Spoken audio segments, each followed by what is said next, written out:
the morning after, and we are running a little bit slow today, but we're gonna get some breakfast right now, and then we are gonna go to, there he is right there. We're tired, we're all tired. We're gonna get some breakfast right now in Oakland, and then we're gonna go to Mystery Meat Media, who is the company that did the 3D animation, or actually the animation with the puppet Donn, and we're gonna go see their studios after breakfast, so we'll take you along with us there as well and show you around there. All right, let's go eat.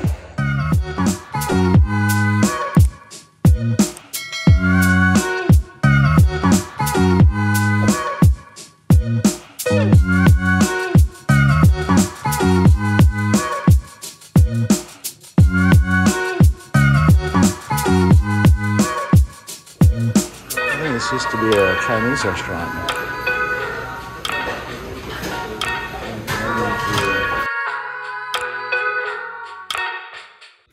The building was originally built by Jack Tupper of the Tupperware family, and he was a hand surgeon who apparently wrote the book on a lot of hand surgical techniques. And if you look really closely, there's hands everywhere, like really impressed into the pavement. And okay. I think this guy died in the 80s or something, so it's been a while, but this is his legacy, Wow. Hands are, and even on the gate here, it's also oh yeah, more hands hidden. That's interesting. Yeah. Oh, look at this secret entrance. Yeah. Security theater.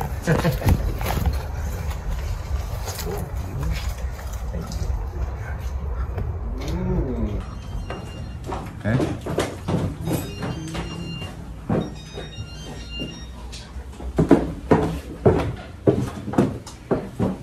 Okay, so welcome to Mystery Meat Media. Mystery Meat Media, all right. Got all this fun stuff here. Normally, you're missing out on the full experience because my dogs aren't here right now. Oh, okay. Normally, there'd be two large canines, very, very enthusiastic about their with great skin because you got a connection. Yeah, exactly. Yeah. So yeah, this is it for what it's worth. Your receptionist isn't here today. No. Those are the canines. Yeah, exactly. No, that's one of their chairs. Nice. But yeah, here we'll just start at the back. We kind of refer to this room as the laboratory. Oh. Kind of the fabrication area. It's where we made the Donn puppet. Okay, before I start filming this direction, do I have permission to film that way? Yeah, you do. Okay. This is the thing I'm making, which technically is not out yet, but so that came out of your brain. Yeah, David had some of the ideas. I can't take credit for the whole thing. The teeth? Yeah, no, the teeth I made. Oh, good. That's its crotch mouth. This is so it can escalate. It's Yeah, this is the first test of kind of trying to texture and paint, and make it real gross. It's gross. Yeah, it's grossly amazing. So how are you hand building these? With clay? Exactly. So this one was clay. Okay. And then built the mold. And this is actually very similar to what we did with the Donn puppets. But here's the mold for that guy. Got it. Okay. Oops, excuse me. And look who it is. Oh, wow. There he is. Yeah. Hey, how you doing? Nice to see you again. Good to see you again. David, you met Adrian? Yeah. We haven't met before. Oh, pleasure. Nice to meet you. He's been in my house. Yeah. I've had your rum. So this is the person who bought the Donn puppet. Oh, incredible. Yeah. Welcome to our humble little abode here. Oh, this is cool. Thank you. Yeah. Let me fire some light. Yeah. David can show you his. These storyboards are something you're working on, or are they? No, did they just become decoration? Now they're decoration. I've got a plan. I'm going to try to actually frame them. But those are all the shots that we did for I'm a Virgo Awesome. in Boots' show. And so all the puppets for that. Just do a quick workout. Yeah. Stretch. That's the Stretch. The characters. Take a picture. Sure. Yeah, that's all out on Amazon. Cool. totally out in the universe. That's awesome. The show within the show. Right. Cool. So we made all these paper puppets that had articulation and replacement mouths for lip syncs, similar to Donn, except it was their whole bottom. And are you just shooting them from above, like like South Park, basically? Exactly. Yep. Except what we did differently, and I'll show you the setup and some of the sets and stuff. But most of our sets we actually built out in 3 dimensions in paper still, so that the style was more or less the same. But cool. But we shot the puppets on a down shooter with a matte layer, so we could composite them into the bigger, actually in the round sets that we made of the very cool the spaces. So I don't know what I pictured with Mystery Meat, because this is where Donn was born. Yeah. Right? But it's really interesting to see like the creative space of people that make art. And so now that I see this, it's exactly kind of what it should be. Nice. But forever in my head I pictured like this dark kind of magical space where, like with Donn being born here, I forget that you guys have to make him from scratch. Yeah. And we started the tour in the brightest room, so we still got some darkness to show. Okay, all right, cool. But yeah, I think actually, let me see, some of these molds right here might be Donn parts. Nope.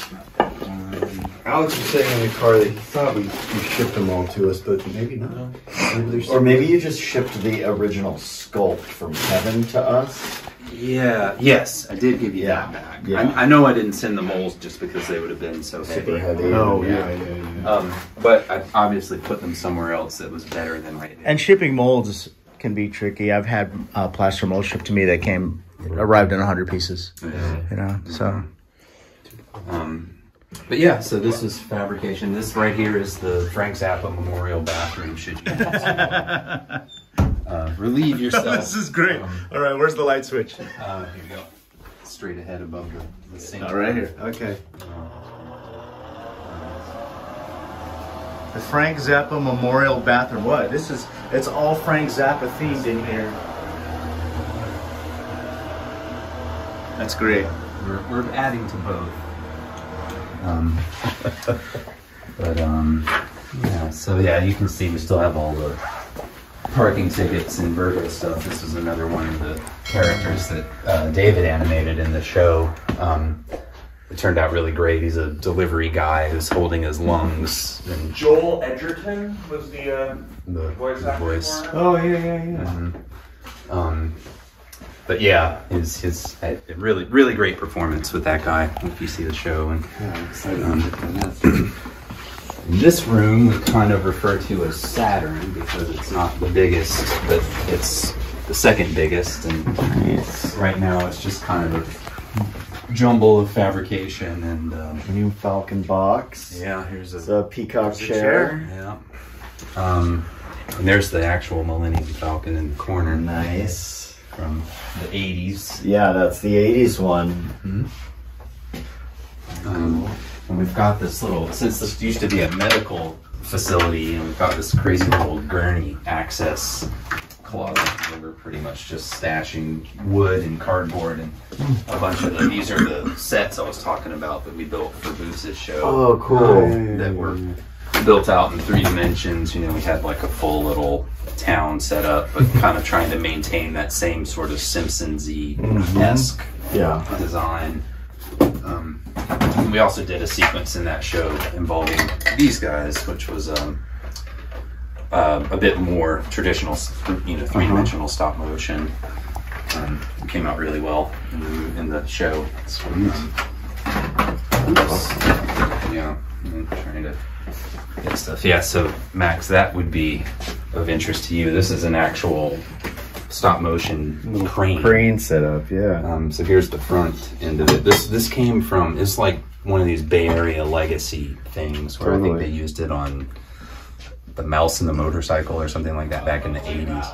Oh, yeah. What'd you say it was called, David? Runaway Ralph. Runaway Ralph, yeah. Right. Cool. Very cool. And it's all totally analog, you know. Oh, wow. So hand Boom, crank there. up and down. It's also got a great pan. So you got pan and lift, and yeah, that's pretty sweet. Wow. And of course, it's not as easy to use anymore as Loco stuff. Yes. So yeah, and these are some set pieces that David's been working on for his film. This is very cool. I think this is super cool. Yeah, here we go. This is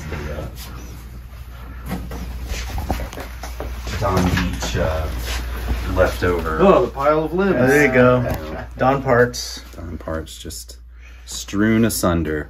Were these actually used? Because some of these look like they were just pulled. They still have flashing on them. Yeah, some of them we didn't use, but a lot of them we did actually. Like here's one right here. Like before we packed them up and sent them to you, Gustavo, kind of went through and found, you know, we had to make a bunch of them because the wires broke at various different times. And so you can see actually the armatures in there. If you have something like this with where you can see armature, how do you handle that on film? Or is this a rejected piece because you can see the armature? It's a combination, honestly. This is my favorite one. Yeah, Alex. Love you, buddy. In a special way. Fuck you, Greg. But to answer your question, it's possible we didn't use this one for that reason. Or do you just paint over it? Could you just paint over it? You can paint over it, and sometimes the lighting just solves all the issues. You just don't see it through the camera. So it kind of just depends. How many pieces do you go through when you are working on a project? Like how many arms do you make? It varies. Donn had quite a few, as you can see. I suppose it would depend on how often you're posing that. Exactly, and that was the thing with what we found out was the armature that I'd built for the puppet wasn't strong enough to bend the elbow really severely. So we switched to wire, which meant a slightly different. And then this was the other innovation we made partway through with you guys is added, joined the hand to the arm, so we didn't have that seam like in the first shots. Right. The original hands were just like wooden hands that Kevin swapped out. They carved. Yeah. And we cast it. This is one of his carved hands that we made a mold of.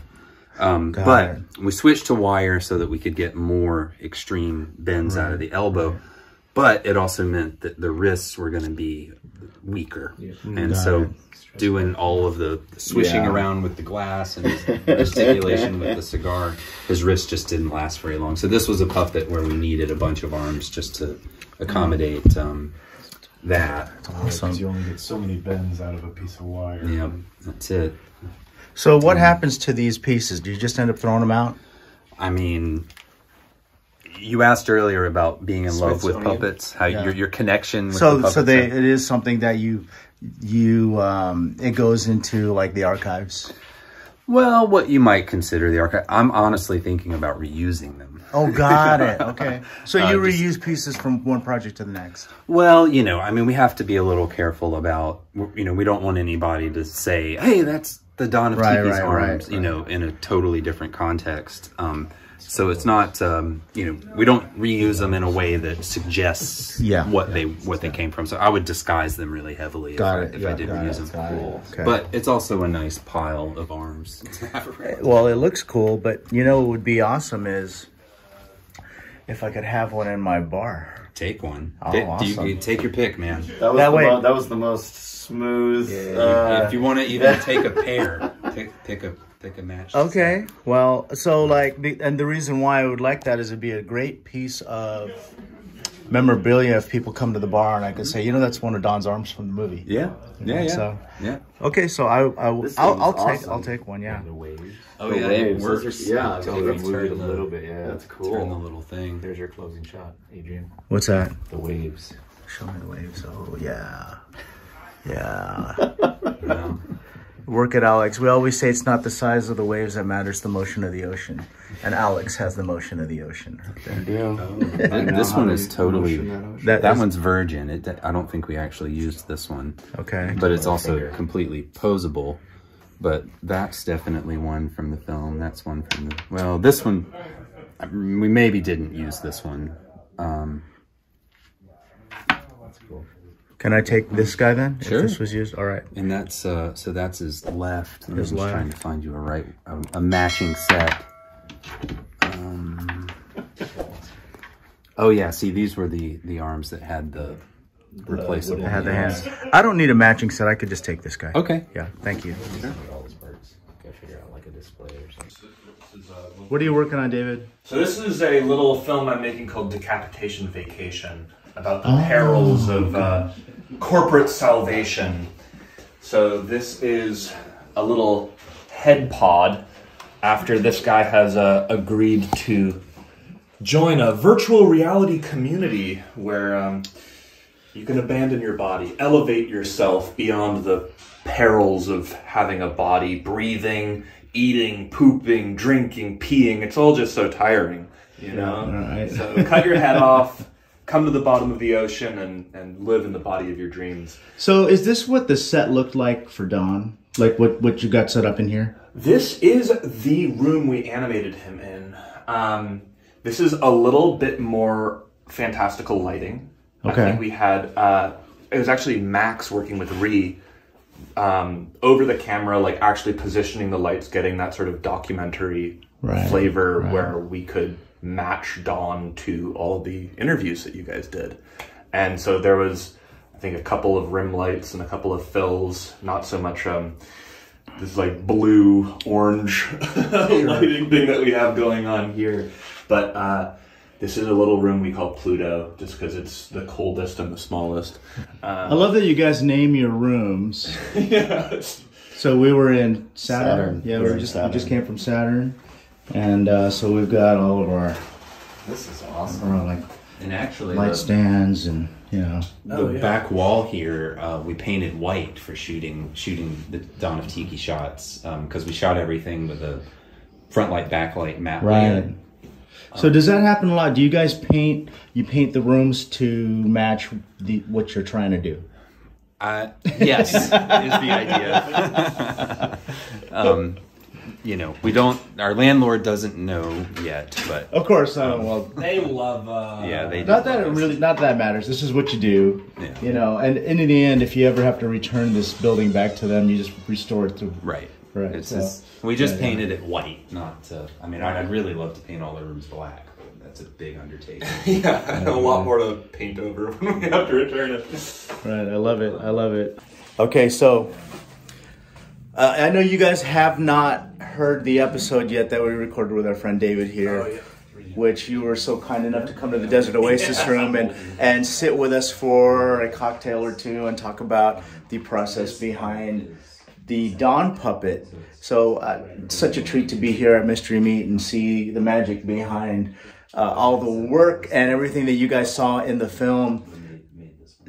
I tell this story, I've been telling this story like all weekend. So I'm gonna call him out a little bit on this. I think it's a fantastic story. So one of the things that I asked him in this podcast that I mentioned to you was if he had gotten attached to the Donn puppet. Do you remember what you said? Oh, you gotta tell me. Okay, so the way that you answered that is you said, not really. Like this is what I do. It's just a prop. It's a very routine thing, and at the end of the workday, you turn off the lights and you go home. And I said, so you don't say like, okay, Donn, great day. Let's pick up again in the morning when, we'll see you in the morning. Good night, Donn. And I think you said like, no, not really. The project was over. I asked if you, had said goodbye or whatever, and it was kind of a non-ceremonial ending.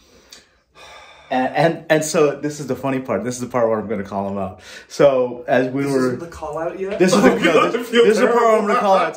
So as we were leaving the Desert Oasis room when I was saying bye to David, And I asked him, so where are you staying out here in LA? He said, I'm staying in Highland Park. And I said, oh, Highland Park. You know, that's where the Donn puppet lives now. The guy who bought it lives in Highland Park. We probably should have had the interview there. And I said, you know, I could probably arrange for you to see him if you want to see him again. And he had this look of, are you serious?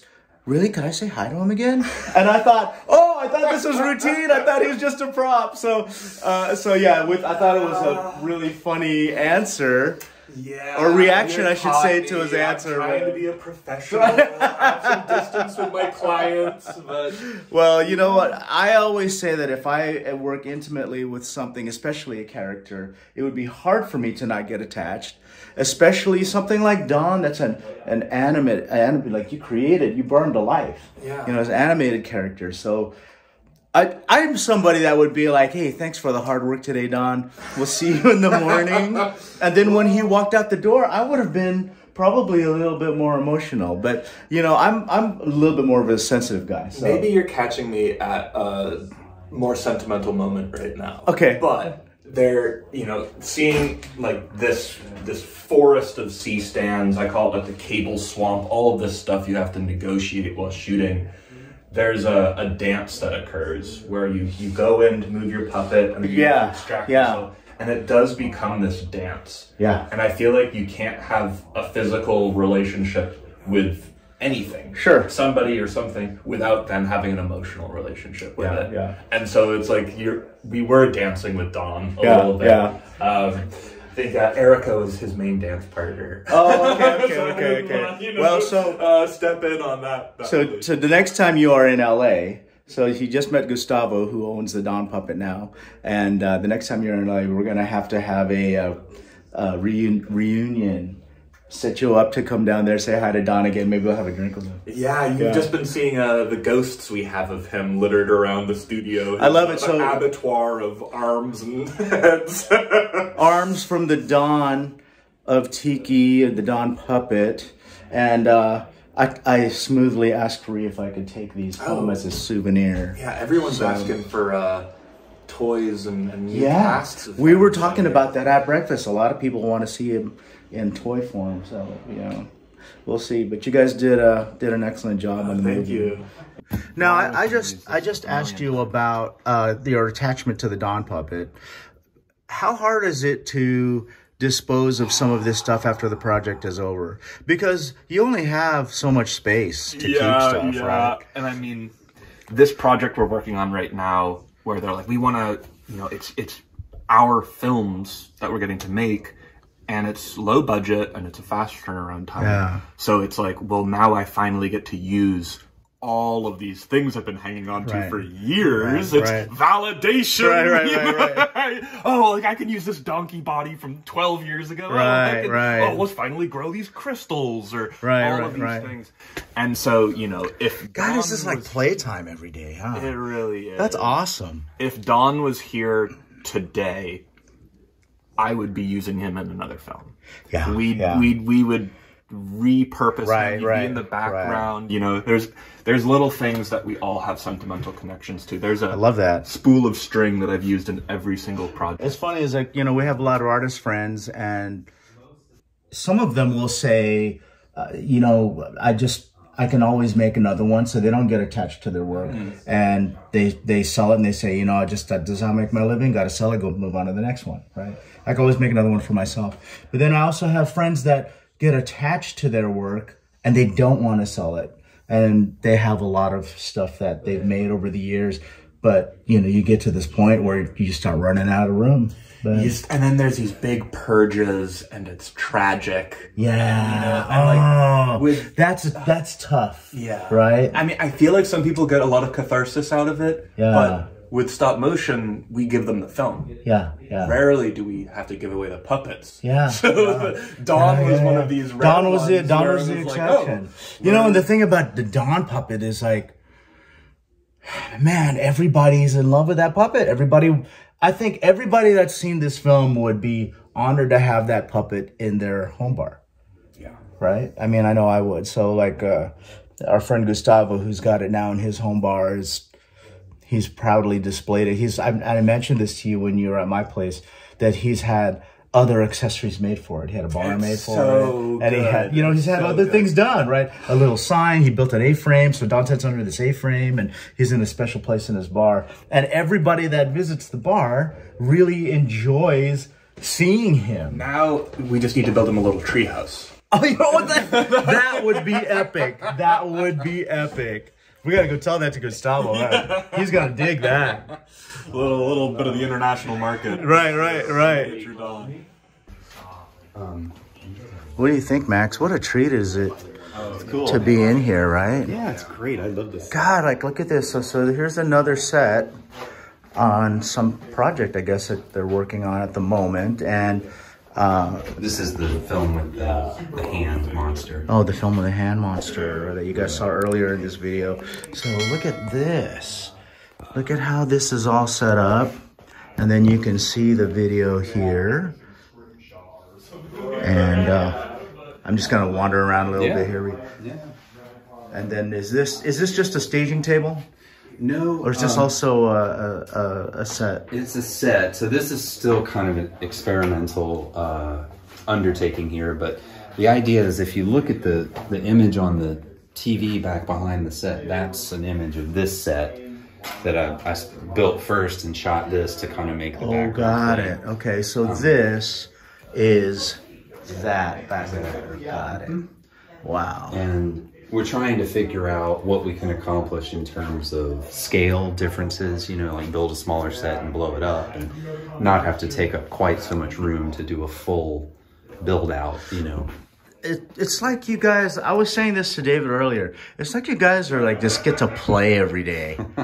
Well, that is the secret, you know. If you know, like stop playing with when I was a kid building all this stuff, you know, making this stuff, just being creative was a fun thing as a kid, you know, and, you know, God, what a great way to make a living. Yeah. Building toys, building sets, and doing something fun with it. Yeah. What are some of the challenges that, or some of the more common, or maybe some of the bigger challenges that you experience when you do this stuff? Or are there projects where you think, okay, how am I going to do that? And then... Well, gravity is one of the biggest. Gravity. I mean, anything with stop motion and practical effects, you know, where you're using physical things, you have to overcome the limitations of reality, you know, and figure out, like with the Donn puppet, it was how to keep them posed in a shot, or how to keep them from falling over. You know, so I could see how if you're doing multiple shots with Donn and his arm posed a specific way, if it's slowly dropping, you don't catch that, right? Until, or how do you catch that? Well, so when we're animating, you can constantly compare the live frame with the previous frame that you just shot. Okay. So if something's starting to sag like that, you'll see it before taking the next frame. But yeah, exactly that kind of thing, and then also the integrity of the armature inside the puppet is an issue. But then, you know, it's like the thing about stop motion is you get to work in all these different mediums. It's sculpture, it's painting, it's photography, it's animation, and so